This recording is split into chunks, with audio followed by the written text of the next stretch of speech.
Today we're making a boring piece of furniture, but the thing about it is that it's so boring, it actually might be one of my best. Whenever I make a video where I build a piece of furniture, which obviously is most of my videos, I'll without a doubt get a couple people asking the same particular question, which is, are you going to release a set of plans for this piece? And I almost always have to answer with a no, then give some sort of reason, which is usually something about the piece being too complicated or too much of a prototype, or it's just kind of experimental where I figure things out as I go, just stuff that doesn't really make sense to turn into one of our project courses. But sometimes we find that sweet spot, and I'm super pumped to say that yes, this one is going to be a project course, and there will definitely be a link in the description. I'll talk more about all the details and why we finally decided to make a new course and how we landed on this design. But for now, let's talk woodworking and specifically why this piece is boring, but why that makes it so great. So far, I have a bunch of plain looking wood and all I've been doing is milling it so that I can glue up the panels to make my cabinet. An obvious critical first step in the process and kind of the only first step.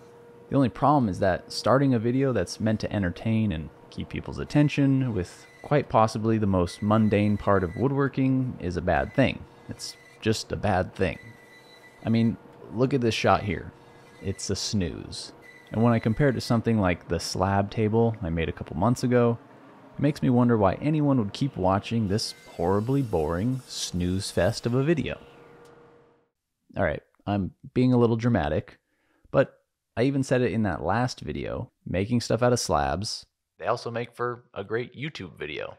A compelling story to keep people interested is obviously what we're going for here. And most of the time, that compelling story comes in the form of something dramatic happening.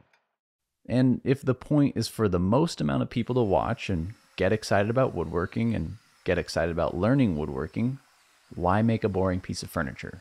Well, don't worry. There's a good reason for it.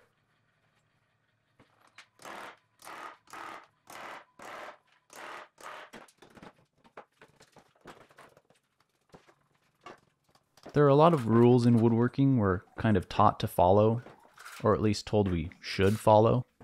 And many of them are actually for good reason.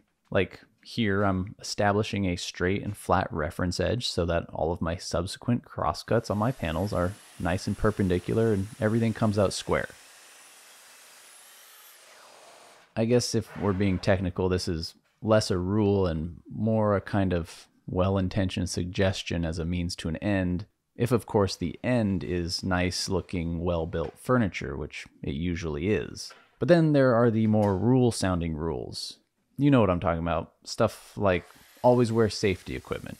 Fair, that's a good one. Or always use the right tool for the job.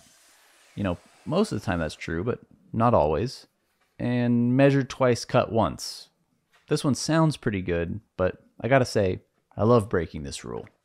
A healthy dose of measure twice, cut twice in your woodworking can be a pretty good thing. An initial cut to remove most of the material, then a second light pass to clean up any significant saw marks or burning. Rule busted, as they say. Busted! And in the case of a particularly thick cut, like here where I'm cutting both long panels together, the rule is measure twice, cut twice, flush trim once. How's that for a rule? Speaking of rules and teaching woodworking, like I mentioned earlier, this one's going to be a project course, and there's a good reason for it. We take a lot of care in deciding what's going to be a set of plans and what isn't.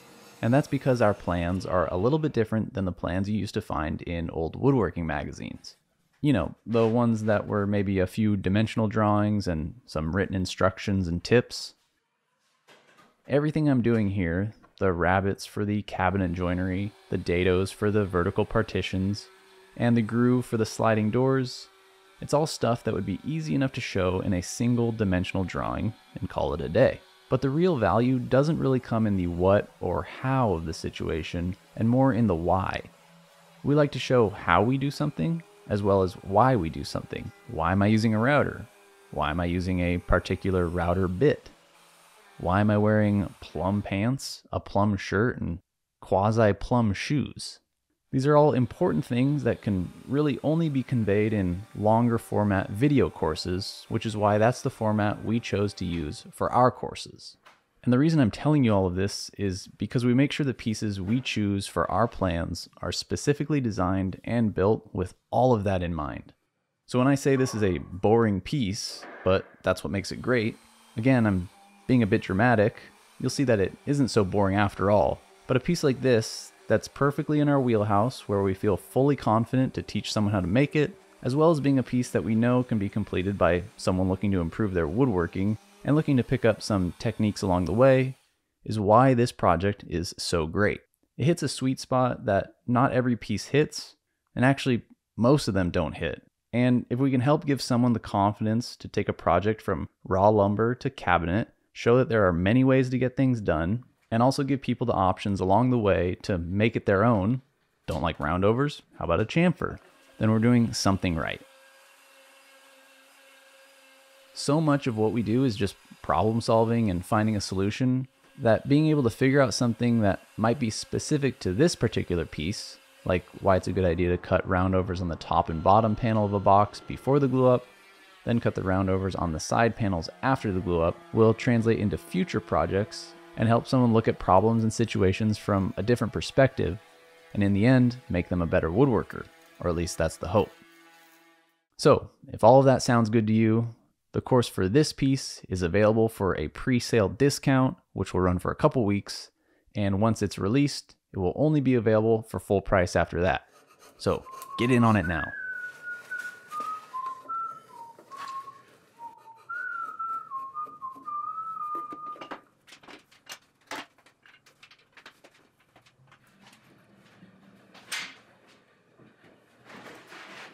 The other nice part about building a piece specifically for a course is that we get to do the prototyping for you. Find out all the places where a piece might need a little tweak, or find out where along the build things might get tricky. You would think at this point, I have a lot of the tricky stuff done and the boxes glued up with edge details cut in. Now all I need is a couple vertical dividers, nothing really tricky about that. And you'd be right, pretty straightforward. I had the panels made from when I did all the panels for the cabinet, so all I needed to do was cut the tongues to fit into the dados that I had just cut. Then I could glue them in place.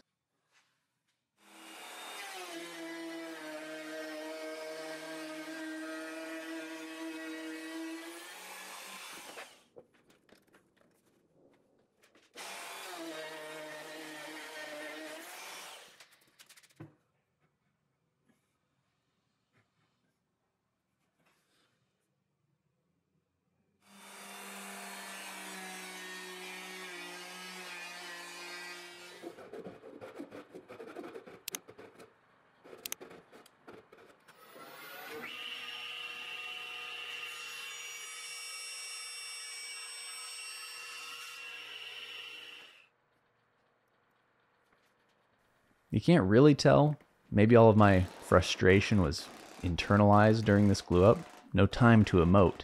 But as I clamped the vertical dividers in place, maybe they fit too snugly because I was getting the joint to close up here and here, but a gap remained in the middle. And honestly, this is something I should have thought about, but in my attempt to move quickly, I just had it in my head that I was ready to go on this glue up. But you can see right about here, Stoneface Sean decides that there's not enough brain power left to keep thinking about the camera and the woodworking. So I shut the camera off. Then smash cut to after the pandemonium, and I now have 2x4 cauls across the top and bottom of each vertical divider joint. And you can tell when there's been a particularly panicked glue up by looking at the aftermath. Clamps, 2x4s, and everything else just kind of strewn across the floor. So basically, I get to experience that, so you don't have to. And that's pretty great. Speaking of prototypes, one of the interesting things about making custom furniture is an idea that I get pretty hung up on, and that's the idea that I can never do the same thing twice. And I think a lot of that mindset comes from the social media aspect of what we do. So even in a piece like this credenza, where the goal is to create something that's teachable and approachable, I still can't help myself, and I have to try something new. And I've said it before, but a great place to experiment with details and new techniques and ideas is in drawer and door fronts. So naturally, that's what I decided to do here. And really, this isn't like some new idea that I'm coming up with or something super unique, but it's new to me, and that's the whole point of doing this, isn't it? So I'm making pretty standard rail and style sliding doors. Like I said, nothing revolutionary. I kept them as simple as possible with domino joinery to create the frame, and some simple roundovers on a few of the edges to add a little detail. I also needed to cut a tongue to fit into the groove in the cabinet for that sweet sliding action.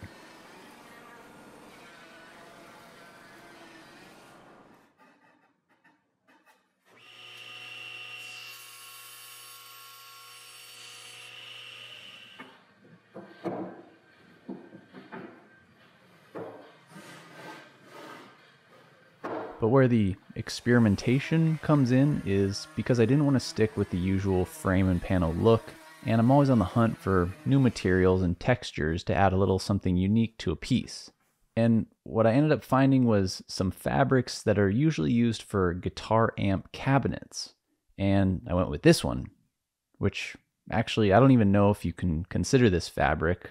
Apparently it's technically cane webbing, which is maybe a type of wicker? I'm not totally sure. If you're a cane webbing expert, please correct me in the comments if I'm wrong. And I'm sure all of you cane webbing experts are probably looking at this and just drooling over how good it looks. And I agree. And all you non-experts that maybe don't love the way it looks, I'm sorry, but you maybe just don't really get it yet, and that's okay. Expertise doesn't always equate to good taste, but when it comes to cane webbing, let's be honest, the two pretty much go hand in hand.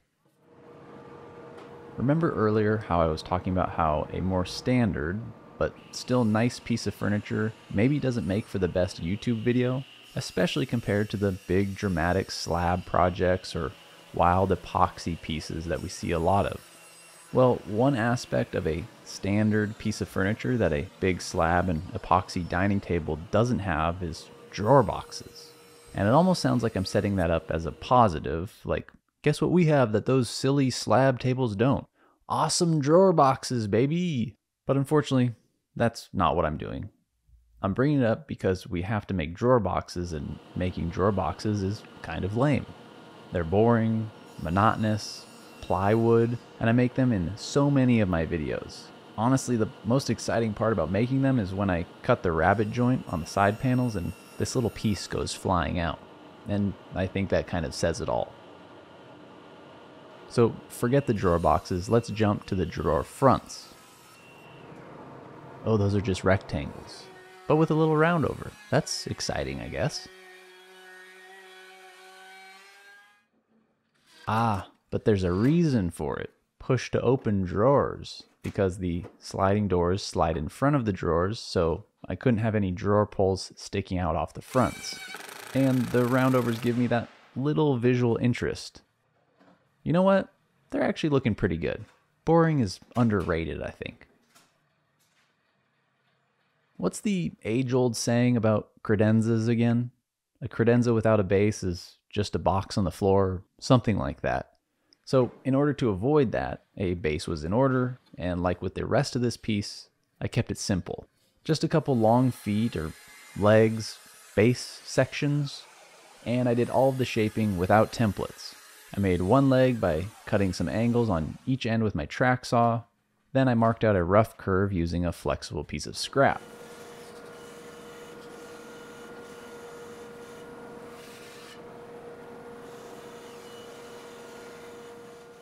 After making the rough cut, I could use the first part to mark out the second one, then just rinse and repeat. Which, by the way, that saying, rinse and repeat, that I hear all the time, apparently comes from old shampoo bottles that had that saying printed on them, rinse and repeat. And maybe shampoo technology has come a long way since then, but how many people are shampooing their hair, then rinsing it out, then repeating that process again? Or have I been doing it wrong my entire life? Either way, I made two identical base parts by clamping them together and sanding them to a condition that was silky and smooth. From there, I could shave a nice clean matching bevel onto the edges of a couple stretcher pieces that would double as the attachment plate to attach it to the cabinet. So I needed to drill some holes to accept some bolts and washers.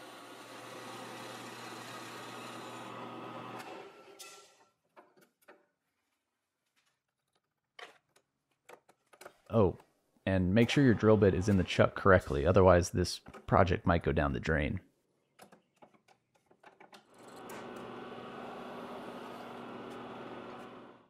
But with all the parts done, I could shower the dominoes in glue and get everything put together. Then, after getting everything lined up and in place, I could sink a couple threaded inserts into the bottom of the cabinet, and the base was really starting to look so fresh and so clean.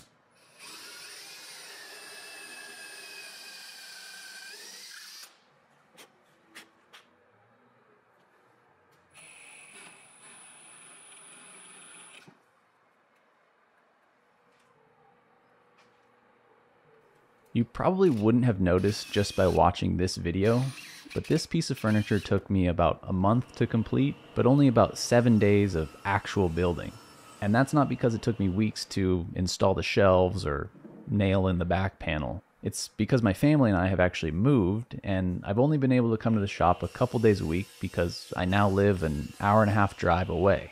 That also explains why it's been about 2 months since my last video. So my productivity is down right now, but I'm doing everything I can to get things back on track, and that includes at least one upcoming shop move, and if everything goes to plan, 2 upcoming shop moves. And I don't want to clog up my YouTube videos with shop organization and shop tours and stuff like that. I'd much rather show more sanding and finishing footage because that's really what's exciting. But I'm hoping to post regular updates and all of the shop stuff content over on my Patreon page. So go check that out if you're into that sort of thing, or if you just want to support what I'm doing. It really means a lot to have everyone's support, and honestly, I wouldn't be able to do it without you. And I can't say it enough, so I'll just say it once, but I'll say it as genuinely as I can. Thank you. I know I kept calling this piece boring, but great. Which, at this point, I think it's unfair. Sometimes we want to throw everything we can at a piece and add every little detail we can think of. But one of the hardest things in design is making simplicity look good. And I'll say it, I think this piece looks good. But the best part about it is the actual purpose of this project. The whole reason for it is to be a vehicle for people to learn and explore woodworking in a way that they maybe haven't been able to before. So, is it a simple looking piece? Yes. Is it a good looking piece? Also yes. And is it a piece that has all sorts of techniques and aspects that will make someone a better woodworker after building it? Definitely yes. So, believe it or not, this boring piece of furniture is actually smack dab in the middle of the sweet spot. At least to me. And honestly, that's a good place to be.